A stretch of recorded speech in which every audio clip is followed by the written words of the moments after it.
teman-teman sekalian, jadi pada video kali ini saya akan menjelaskan materi yang akan dirangkum dari part 1 sampai part 6.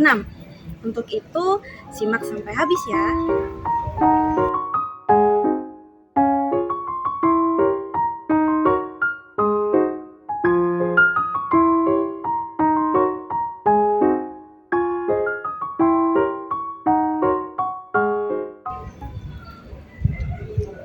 Ekonomi konvensional adalah sistem ekonomi yang berbasis pada prinsip-prinsip pasar bebas dan mekanisme hukum penawaran dan penerimaan. Dalam sistem ini, aktivitas ekonomi seperti produksi, distribusi, dan konsumsi barang dan jasa dilakukan oleh individu atau perusahaan swasta dengan tujuan utama memperoleh keuntungan. Prinsip utama ekonomi konvensional adalah pasar yang efisien, di mana harga ditentukan oleh interaksi antara penjual dan pembeli. Dalam ekonomi konvensional, peran pemerintah umumnya terbatas pada regulasi dan pengawasan pasar, meskipun ada negara yang melakukan intervensi lebih besar untuk mengatasi ketimpangan ekonomi atau krisis keuangan. Perekonomian konvensional lebih mengedepankan konsep keuntungan maksimal. Hal ini berarti bahwa keputusan ekonomi dibuat dengan mempertimbangkan potensi keuntungan yang dapat diperoleh, baik oleh individu, perusahaan, atau negara. Untuk itu, teori ekonomi konvensional berfokus pada penciptaan nilai tambah dalam setiap transaksi atau pertukaran barang dan jasa. Ekonomi konvensional juga dikenal dengan sistem pasar bebas, di mana mekanisme pasar mengatur distribusi barang dan jasa tanpa banyak campur tangan pemerintah. Sistem perbankan dalam ekonomi konvensional beroperasi dengan dasar bunga. Bank menawarkan pinjaman kepada individu atau perusahaan dengan mengenakan bunga sebagai imbalan atas penggunaan uang yang dipinjam. Pinjaman ini dapat digunakan untuk berbagai keperluan, termasuk investasi atau konsumsi. Di sisi lain, simpanan yang ada di bank juga akan diberikan bunga sebagai bentuk penghargaan terhadap dana yang disimpan oleh nasabah. Bunga yang dikenakan dalam sistem ini merupakan salah satu alat untuk mengatur permintaan dan penawaran uang dalam perekonomian. Sistem bunga dalam ekonomi konvensional menjadi salah satu aspek yang paling banyak diperdebatkan. Kritik terhadap sistem ini seringkali datang dari berbagai kalangan yang menilai bahwa bunga bisa memicu ketimpangan sosial dan ekonomi.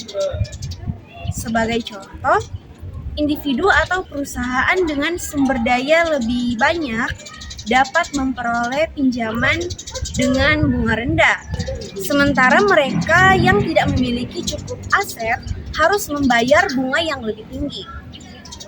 Hal ini dapat menyebabkan akumulasi utang yang tak terkendali pada kelompok masyarakat tertentu.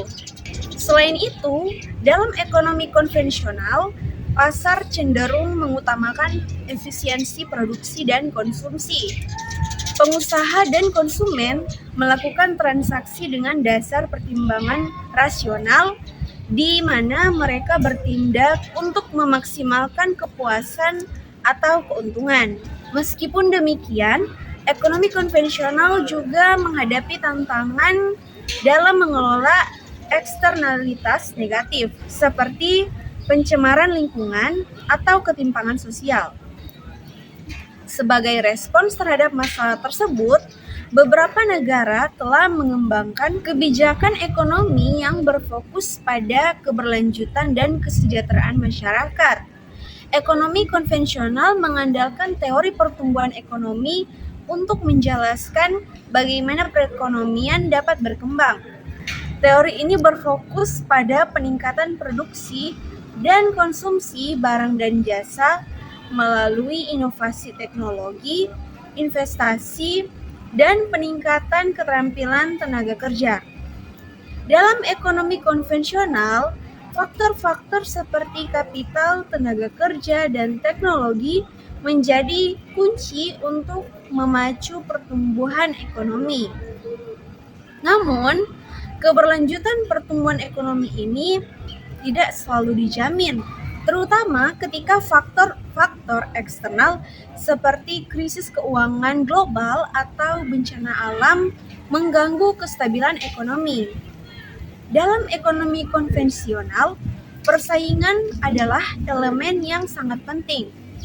Pasar yang kompetitif memungkinkan terciptanya barang dan jasa dengan harga yang lebih terjangkau dan kualitas yang lebih baik. Di sisi lain, persaingan yang terlalu ketat dapat menyebabkan perusahaan-perusahaan besar mendominasi pasar dan menghalangi perkembangan perusahaan kecil atau baru.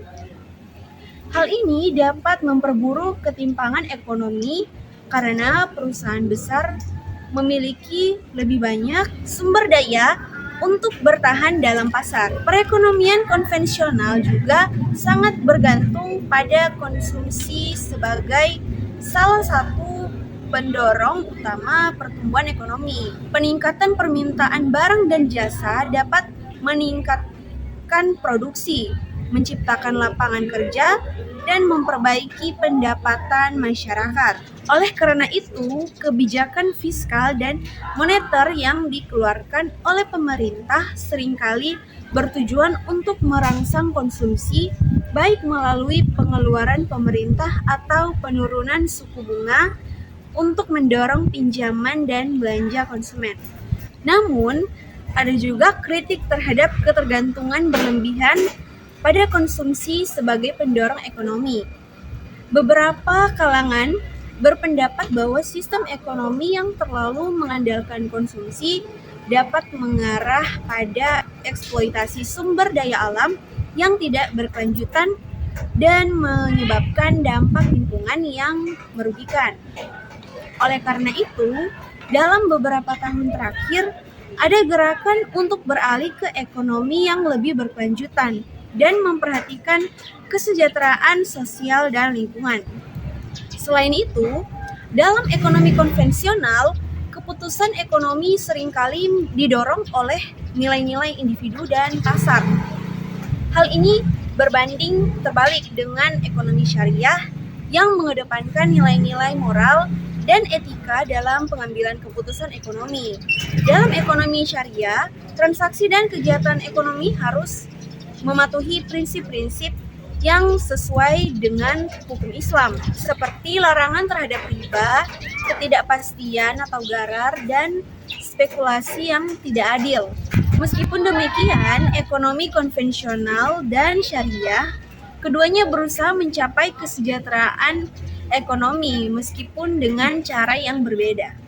Ekonomi syariah adalah sistem ekonomi yang didasarkan pada prinsip-prinsip hukum Islam yang mencakup berbagai aspek kehidupan, termasuk transaksi bisnis dan kegiatan ekonomi. Prinsip utama dalam ekonomi syariah adalah bahwa segala kegiatan ekonomi harus sesuai dengan ajaran Islam yang berlandaskan pada Al-Quran dan hadis. Dalam sistem ini, kegiatan ekonomi harus mematuhi norma-norma moral dan etika yang diajarkan dalam Islam, serta bertujuan untuk mencapai kesejahteraan sosial dan keadilan bagi seluruh umat manusia. Dalam ekonomi syariah, transaksi keuangan harus bebas dari unsur-unsur yang dianggap haram, seperti riba atau bunga, gharar atau ketidakpastian, dan maisir atau perjudian. Riba adalah unsur yang paling penting untuk dihindari, karena Islam melarang pengambilan keuntungan dari uang yang dipinjamkan. Sebagai gantinya, ekonomi sejarah mendorong penggunaan konsep bagi hasil atau profit sharing, di mana kedua belah pihak dalam transaksi memperoleh keuntungan berdasarkan pembagian yang adil dan proporsional.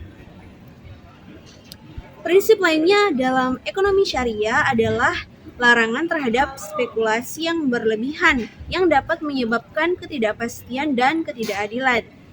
Oleh karena itu, Transaksi yang dilakukan harus jelas dan transparan, dengan kedua belah pihak mengetahui hak dan kewajiban mereka.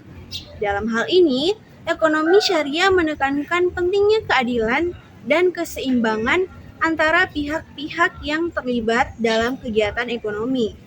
Perbankan syariah adalah salah satu sektor yang paling berkembang dalam sistem ekonomi syariah. Bank syariah beroperasi tanpa menggunakan bunga sebagai dasar transaksi.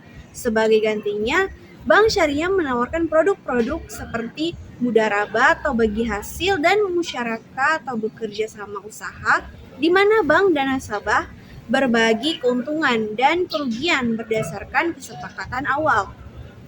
Produk perbankan syariah ini menawarkan keuntungan bagi kedua belah pihak sekaligus menghindari praktek riba yang dilarang dalam Islam. Selain itu, ekonomi syariah juga menekankan pentingnya kesejahteraan sosial dan keberlanjutan dalam kegiatan ekonomi. Dalam konteks ini, zakat dan wakaf menjadi instrumen penting dalam redistribusi kekayaan.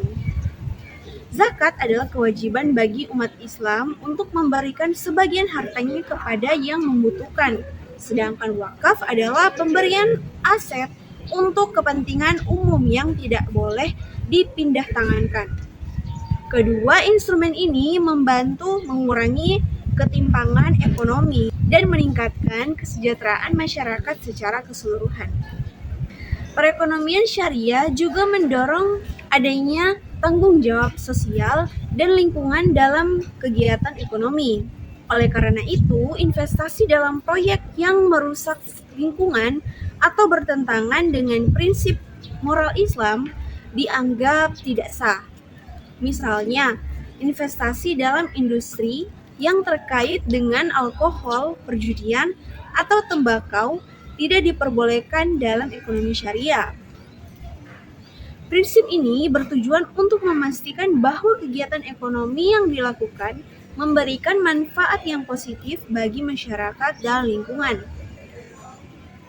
Selain itu, ekonomi syariah juga menekankan pentingnya kerjasama dan saling membantu dalam kegiatan ekonomi.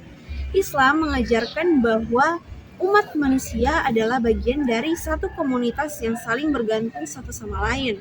Oleh karena itu, kegiatan ekonomi dalam sistem ekonomi syariah harus mempromosikan kolaborasi dan menghindari praktik-praktik yang dapat merugikan pihak lain, seperti monopoli atau eksploitasi. Perbankan syariah sebagai bagian dari ekonomi syariah juga memiliki peran yang penting dalam mendorong pertumbuhan ekonomi yang berkeadilan. Dengan menggunakan prinsip-prinsip bagi hasil, bank syariah membantu menciptakan sistem ekonomi yang lebih adil dan transparan, di mana keuntungan dibagi secara merata antara pemilik modal dan pengusaha. Selain itu, bank syariah juga berperan dalam meningkatkan akses keuangan bagi masyarakat yang sebelumnya tidak terjangkau oleh sistem perbankan konvensional. Peluang bagi ekonomi syariah di Indonesia sangat besar, terutama dengan semakin berkembangnya kesadaran masyarakat terhadap pentingnya keberlanjutan dan keadilan dalam kegiatan ekonomi. Dengan populasi muslim terbesar di dunia, Indonesia memiliki potensi besar untuk menjadi pusat ekonomi syariah global. Selain itu, pemerintah Indonesia juga terus berupaya untuk mengembangkan sektor ini melalui kebijakan yang mendukung inklusi keuangan syariah dan meningkatkan akses masyarakat terhadap layanan keuangan berbasis syariah. Perbankan bisnis digital merupakan penerapan teknologi informasi untuk menyediakan layanan perbankan kepada nasabah melalui platform digital. Hal ini memungkinkan nasabah untuk melakukan transaksi keuangan, termasuk transfer uang, pembayaran, dan pembukuan rekening tanpa harus mengunjungi cabang bank secara fisik. Dalam era digital, perbankan bisnis digital menjadi pilihan utama bagi banyak perusahaan dan individu yang membutuhkan layanan keuangan yang lebih cepat, efisien, dan mudah diakses. Praktik perbankan digital ini menggabungkan berbagai teknologi termasuk aplikasi mobile, internet banking, dan sistem pembayaran digital. Layanan perbankan yang sebelumnya hanya tersedia di kantor cabang, kini dapat diakses kapan saja dan di mana saja, asalkan nasabah memiliki perangkat yang terhubung ke internet. Bank digital memberikan kemudahan bagi nasabah dalam melakukan transaksi keuangan tanpa batasan waktu dan tempat. Salah satu keuntungan utama dari perbankan digital adalah kenyamanan dan efisiensi yang ditawarkannya. Nasabah dapat dengan mudah memeriksa saldo, mentransfer uang, dan membayar tagihan hanya dengan beberapa klik di smartphone mereka. Selain itu, perbankan digital juga menawarkan layanan yang lebih cepat dibandingkan dengan sistem perbankan tradisional.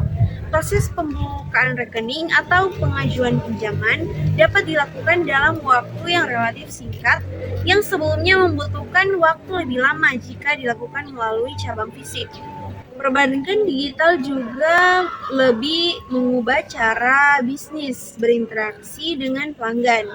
Banyak perusahaan kini mengintegrasikan sistem pembayaran digital dalam platform e-commerce mereka untuk mempermudah transaksi. Sistem pembayaran digital seperti dompet elektronik atau e-wallet atau transfer bank melalui aplikasi memungkinkan transaksi yang lebih aman dan efisien. Hal ini tidak hanya menguntungkan konsumen, tetapi juga memberikan kemudahan bagi bisnis dalam mengelola keuangan dan mempercepat aliran kas. Namun, meskipun memiliki banyak keuntungan, perbankan digital juga menghadapi tantangan. Salah satunya adalah masalah keamanan. Keamanan data dan perlindungan informasi pribadi nasabah menjadi prioritas utama bagi penyedia layanan perbankan digital. Untuk itu, bank dan penyedia layanan digital perlu terus mengembangkan sistem keamanan yang lebih canggih untuk melindungi nasabah dari ancaman peretasan dan pencurian data. Selain itu, digitalisasi dalam sektor perbankan juga memerlukan infrastruktur yang baik dan akses yang merata. Meskipun di kota-kota besar akses terhadap layanan perbankan digital sudah sangat berkembang, tantangan terbesar muncul di daerah-daerah terpencil yang belum memiliki akses internet yang memadai. Oleh karena itu, dibutuhkan investasi lebih lanjut dalam infrastruktur teknologi untuk memastikan bahwa semua lapisan masyarakat dapat menikmati manfaat dari perbankan digital. Perbankan digital juga telah memperkenalkan model bisnis baru dalam industri perbankan. Bank-bank tradisional kini mulai beralih ke model bisnis berbasis teknologi dengan meluncurkan aplikasi perbankan digital mereka sendiri. Beberapa bank bahkan mengembangkan layanan fintech atau financial technology yang memungkinkan mereka untuk berkompetisi dengan perusahaan-perusahaan fintech yang sudah ada sebelumnya. Inovasi-inovasi ini bertujuan untuk menarik lebih banyak nasabah, terutama di kalangan generasi muda yang lebih terbiasa menggunakan teknologi. Selain itu, adanya kolaborasi antara bank dan perusahaan fintech juga menjadi tren yang semakin berkembang. Kolaborasi ini memungkinkan bank untuk menawarkan produk dan layanan yang lebih inovatif. Sementara perusahaan fintech dapat memanfaatkan jaringan dan sumber daya bank untuk mengembangkan produk mereka lebih lanjut.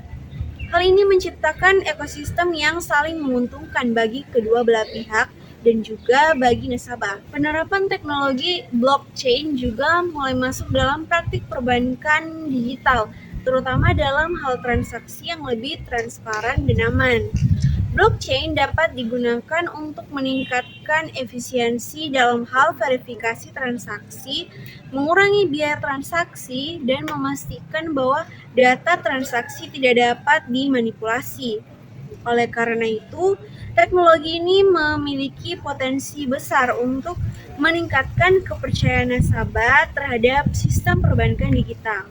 Dengan semakin berkembangnya teknologi, masa depan perbankan digital semakin cerah. Digitalisasi akan memungkinkan lebih banyak orang untuk mengakses layanan perbankan tanpa batasan geografis, yang pada gilirannya akan memperluas inklusi keuangan. Namun, untuk memastikan bahwa perbankan digital dapat memberikan manfaat yang optimal, diperlukan regulasi yang jelas dan perlindungan terhadap konsumen serta dukungan terhadap inovasi yang berkelanjutan. Nah, kesimpulannya, baik ekonomi konvensional maupun ekonomi syariah memiliki kelebihan dan tantangannya masing-masing. Ekonomi konvensional mengendalikan prinsip pasar bebas dan bunga sebagai alat penggerak utama dalam perekonomian. Meskipun sistem ini dapat mendorong pertumbuhan ekonomi dan efisiensi, kritik terhadap ketimpangan sosial dan ketidakadilan ekonomi tidak bisa diabaikan. Di sisi lain, ekonomi syariah menawarkan alternatif yang lebih berfokus pada keadilan sosial, transparansi, dan kesesuaian dengan ajaran agama, terutama dalam hal menghindari riba dan ketidakpastian. Kedua sistem ini memiliki tujuan yang sama, yaitu menciptakan kesejahteraan bagi umat manusia, meskipun cara dan prinsip yang diterapkan berbeda. Di Indonesia, sektor perbankan syariah telah mengalami transformasi yang signifikan dengan peningkatan jumlah nasabah dan produk yang semakin beragam. Meskipun perbankan syariah masih menghadapi tantangan dalam hal edukasi dan pemahaman masyarakat, sektor ini menunjukkan potensi besar untuk berkembang, terutama dengan dukungan regulasi yang kuat dari pemerintah dan semakin berkembangnya kesadaran tentang pentingnya keberlanjutan dan keadilan dalam perekonomian. Produk-produk perbankan syariah seperti mudharabah dan musyarakah memberikan alternatif yang menarik bagi masyarakat yang ingin bertransaksi dengan cara yang sesuai dengan prinsip Islam. Ruang perbankan syariah di Indonesia sangat besar, terutama dengan populasi muslim terbesar di dunia dan semakin meningkatnya minat terhadap sistem keuangan yang berbasis pada etika dan keberlanjutan. Selain itu, perkembangan teknologi digital juga membuka peluang baru bagi perbankan syariah untuk menjangkau masyarakat yang lebih luas melalui platform digital yang memungkinkan akses yang lebih mudah dan efisien terhadap layanan keuangan syariah. Ini juga memperkuat inklusi keuangan, memberi kesempatan kepada mereka yang sebelumnya tidak terjangkau oleh sistem perbankan konvensional. Di sisi lain, perbankan bisnis digital memberikan keuntungan dalam hal efisiensi, kenyamanan, dan kepastian transaksi. Dengan perkembangan teknologi, perbankan digital telah merevolusi cara orang mengakses dan menggunakan layanan keuangan, dengan memungkinkan mereka untuk melakukan transaksi kapan saja dan di mana saja. Namun, tantangan terkait dengan masalah keamanan data dan ketimpangan akses internet tetap menjadi isu yang harus diatasi.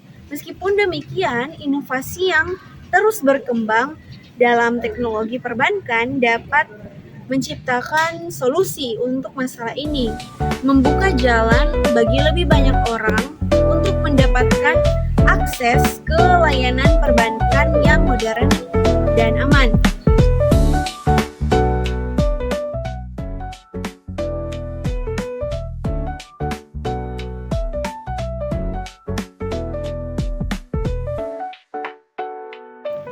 Nah, itulah dia pembahasan kita pada part kali ini Terima kasih sudah menonton. Jangan lupa like, komen, dan subscribe. Dadah!